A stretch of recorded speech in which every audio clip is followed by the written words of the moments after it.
Rourkela steel plant इस्पात post graduate institute एवं super speciality hospital 100 ventilator ICU bed लोकार्पण उत्सव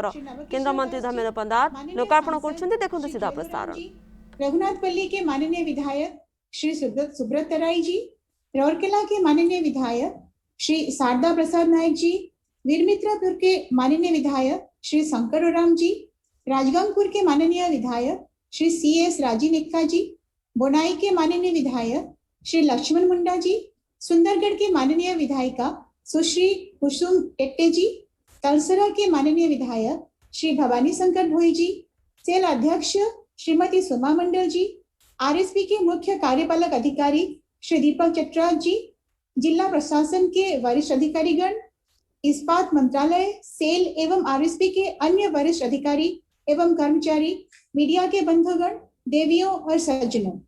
सेल राउरकेला इस्पात संयंत्र के इस्पात स्नातकोत्तर संस्थान और सुपर स्पेशलिटी अस्पताल में संवर्धित कोविड ICU के वेंटिलेटर सुविधाओं के समर्पण उत्सव में आप सभी का हार्दिक स्वागत है। जैसे कि आप सब जानते हैं, भारत के माननीय प्रधानमंत्री श्री नरेंद्र मोदी जी के दिग्दर्शन से प्रेरित और श्री धर्मेंद्र प्रधान जी के मार्गदर्शन में राउरकेला और आसपास के इलाके के गंभीर रूप से बीमार कोविड मरीजों के बेहतर इलाज के लिए राउरकेला स्थित RSP के सुपर स्पेशलिटी अस्पताल में एक कोविड ICU स्थापित करने के लिए पिछले महीने निर्णय लिया गया था और बहुत ही जल्दी जिला प्रशासन के सहयोग से इसको कार्यकारी भी किया गया था।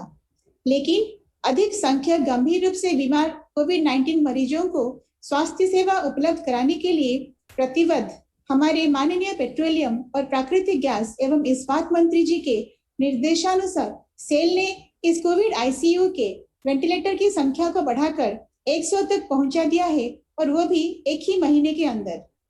उसी परिवर्धित कोविड ICU के वेंटिलेटर सुविधाओं का समर्पण उत्सव में स्वागत अभिभाषण प्रस्तुत करने के लिए मैं अभी सेल अध्यक्ष श्रीमती सुमा मंडल महोदया से अनुरोध करती हूँ।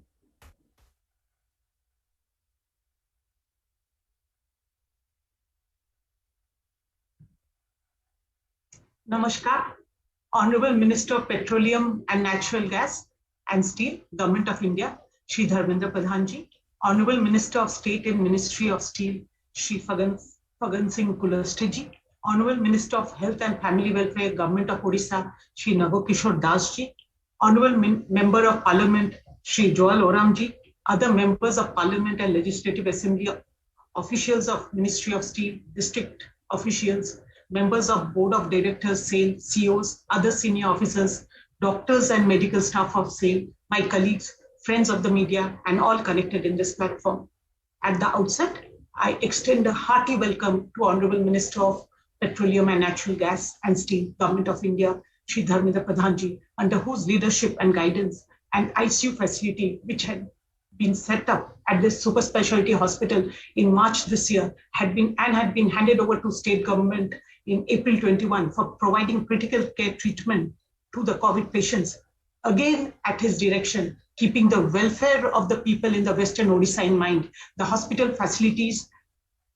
are being inaugurated by installing 60 ventilators to make this 200-bedded hospital with a functional 100-bedded ICU for the treatment of COVID patients. I welcome Minister of State, Shri Fagan Singh Kuliste ji, for his constant support for our efforts. I welcome Shri Nabo Kishore Das ji, Honorable Member of Health and Family Welfare, Government of Odisha, who has not only helped with the government support for medical professionals for this.